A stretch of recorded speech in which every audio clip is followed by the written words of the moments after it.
E eu gostaria de falar com vocês sobre fenômenos mediúnicos, porque aos 7 anos de idade eu comecei a ver e a ouvir espíritos e a conversar com eles. O primeiro espírito que se apresentou se chama Virgínia. É uma irmã franciscana das terras da Alemanha. Irmã Virgínia conversava, me educava na adolescência, conversava não sobre fenômenos espíritas, mas sobre a minha educação para essa vivência, que tomaria toda a minha existência. Junto com a irmã Virgínia, chegaram 6 outros amigos espirituais, e a vida mudou um tanto. Aos 14 anos, então, as coisas intensificaram. Os espíritos vinham em casa, falavam comigo, e eu precisei buscar um lugar onde eu pudesse estudar e me educar nas linhas do Espiritismo, codificado por Allan Kardec na França, no século XVIII. Além da psicografia, eu tenho outros dons: psicofonia, que é a palavra, desdobramento, que é me deslocar, a lembrança do incorpóreo é um fenômeno, e outras mais. É interessante, mas nós precisamos ter equilíbrio para viver tudo isso. Então, a mediunidade, ela se divide em várias aquisições que vão se aprimorando, e chega um momento do aprimoramento que nós ficamos com a sensação que desdobrou algum outro dom. Não, não é. É o dom aprimorado. Então, como esses espíritos se apresentam, como eles chegam, diferentes maneiras, depende do espírito. E a manifestação que vem a partir dele tem a ver com você bastante, o seu conhecimento. E aí tem os tipos de mediunidade, mas diferentes, não importa, é sensibilidade. O espírito falará através de você. O espírito pode não falar e ditar livros, como vocês conhecem Chico Xavier com mais de 300 livros, uma vida dedicada. Ninguém precisa ser Chico Xavier, ninguém. Porque ele veio em Pedro Leopoldo, nossa, mais de um século atrás, era um outro tempo.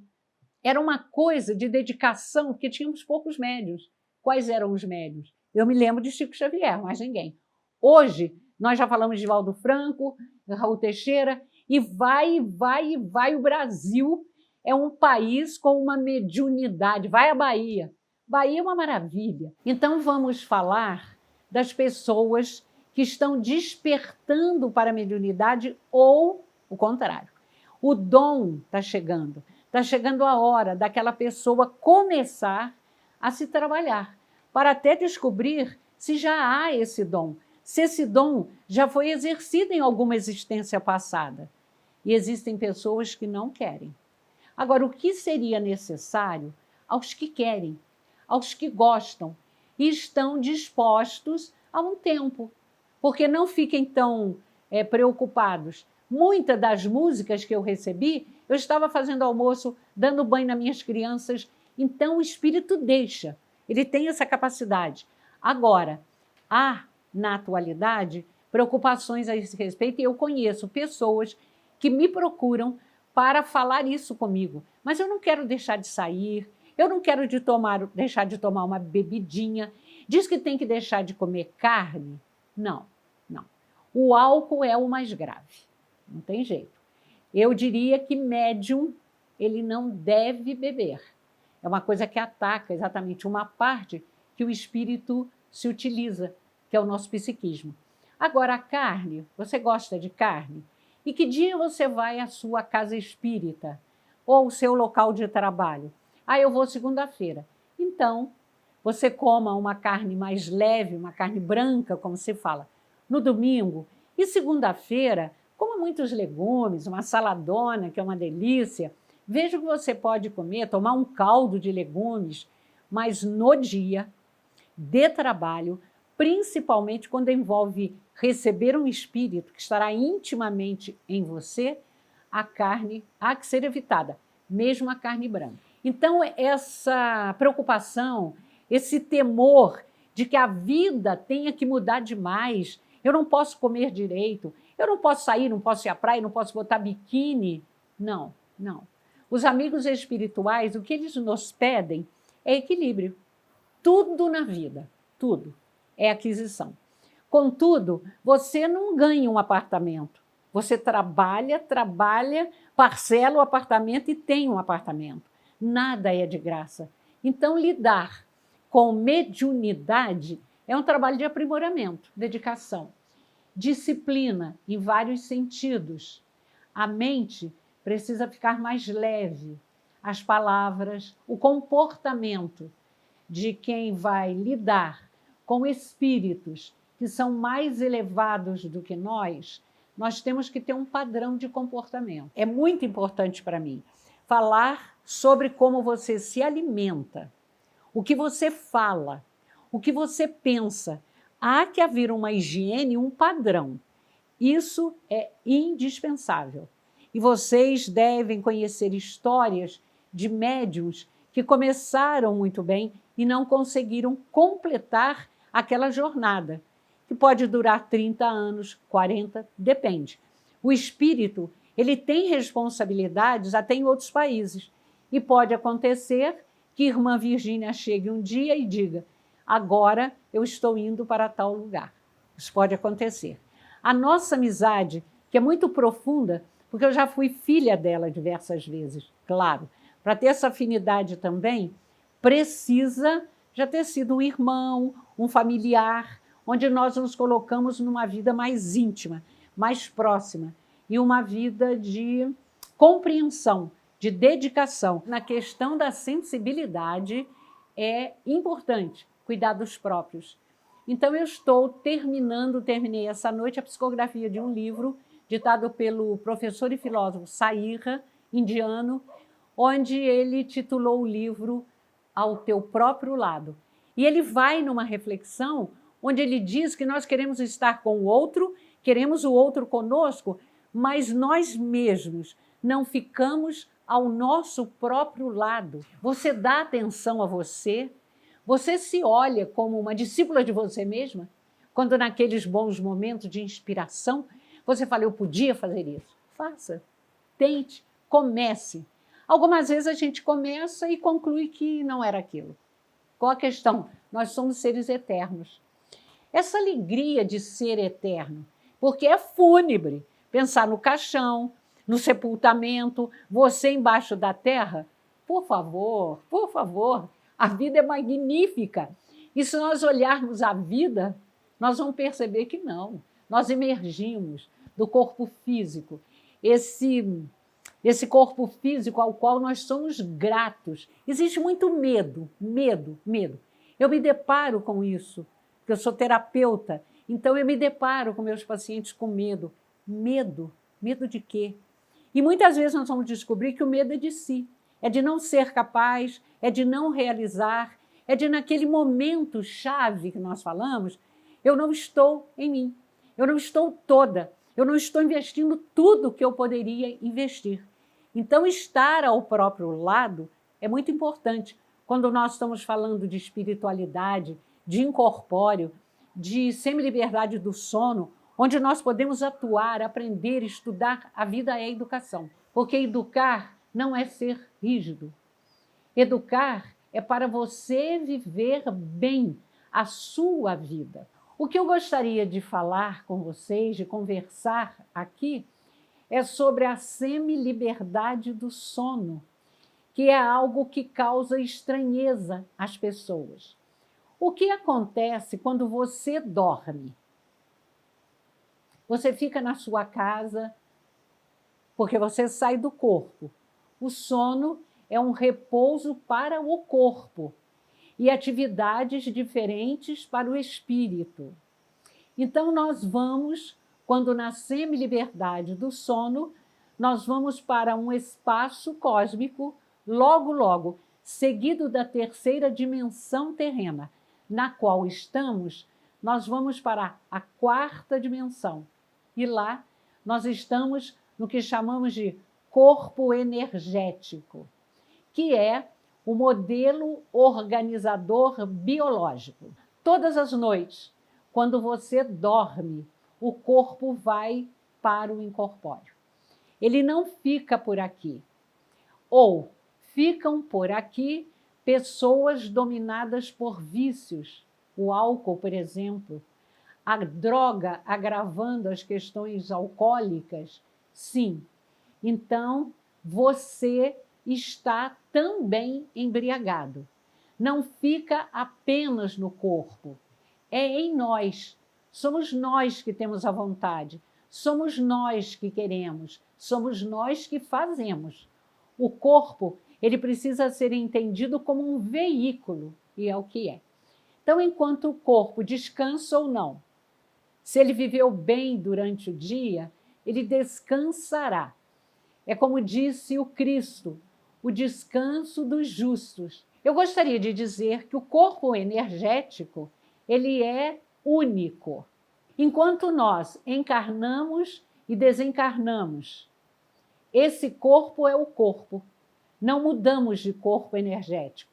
Corpo físico, sim, mas o corpo energético é o mesmo, porque ele é a personalidade, ele é a sua vontade, ele é o seu talento. Você está ligado à sua vida material. Você está ligado ao seu dia, às suas semanas, acontecimentos, a preparativos para realizações. Você está sempre lado a lado com o seu corpo. Por quê? Porque o psiquismo, que é a chave de muita coisa, está também no corpo físico. E nós sabemos disso. Então, nós precisamos de uma interação sequente com o corpo físico, mesmo semi-livres e podendo aprender várias coisas diferentes do plano terreno.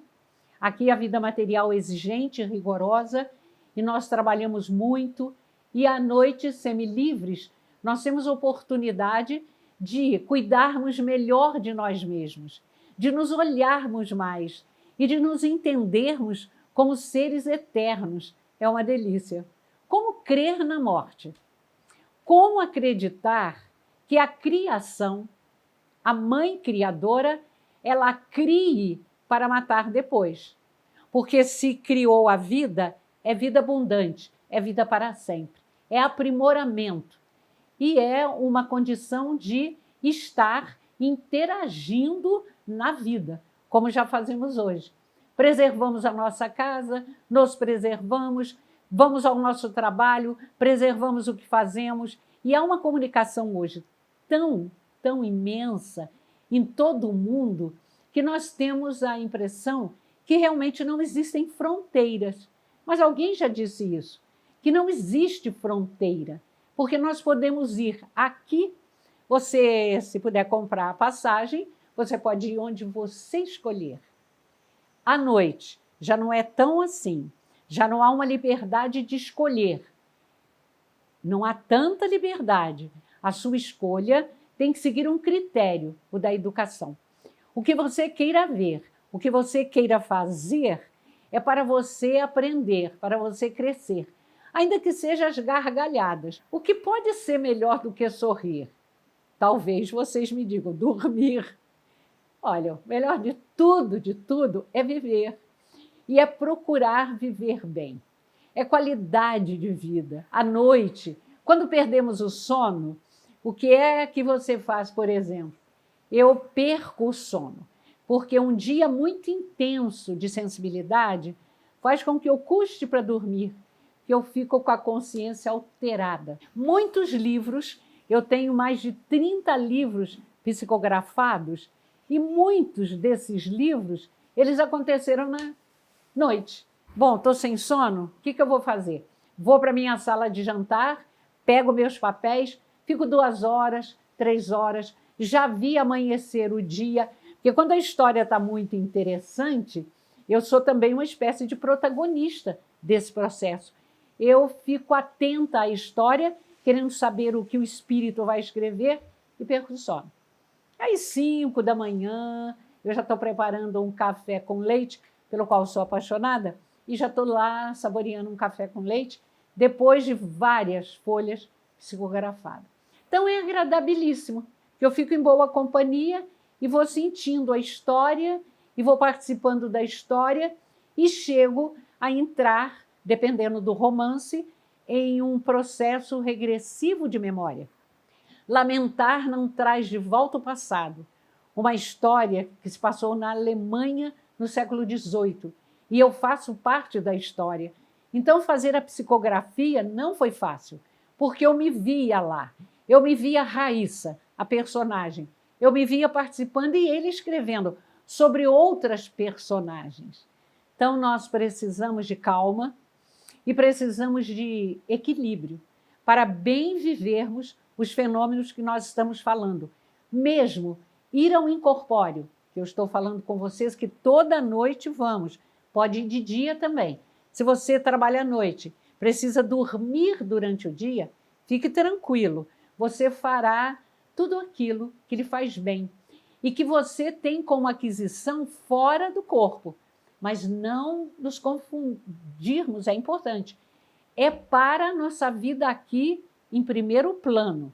Há um bom tempo eu não falo em público, parando devagar, porque muitas viagens hoje, eu já prefiro ficar em casa na psicografia mesmo, e nos trabalhos que eu realizo no nosso Centro Cultural de Pesquisas Psicobiofísicas, uma casa que eu fundei em Barra do Piraí e que já completa 43 anos. Naturalmente, que quando eu falei com a mamãe que eu estava vendo e ouvindo espíritos, ela me conhecia.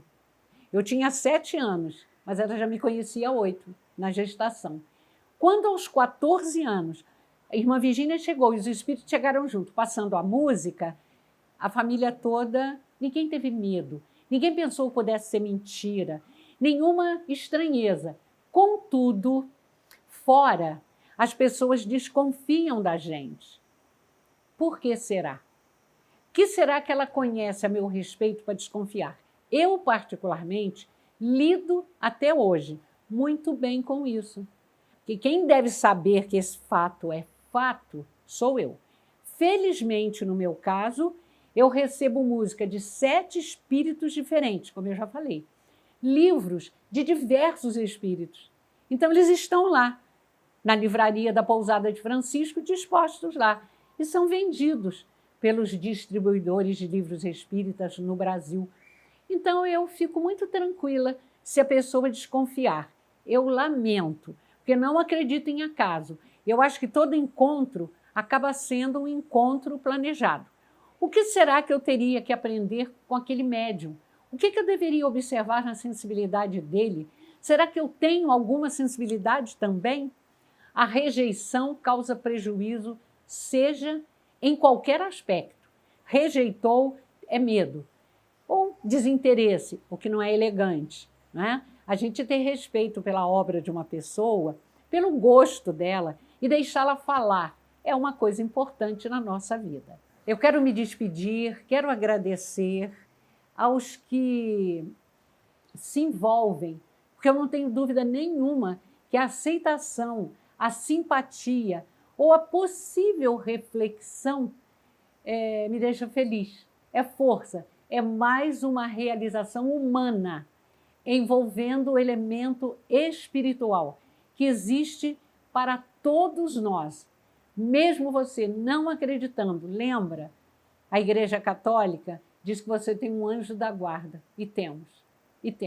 E precisamos, nos dias atuais, nosso filho sai para a escola, nosso filho sai à noite para encontrar amigos, e nós fazemos uma Ave Maria. Ou nós olhamos para cima e dizemos, meu Deus, cuide dos meus filhos, cuide da minha gente. Chegamos a esse ponto. Muito obrigada. Encontrar e reencontrar pessoas é uma das grandes bênçãos da vida. E eu não sou privilegiada, mas no trabalho a espiritualidade me concedeu isso. Graças.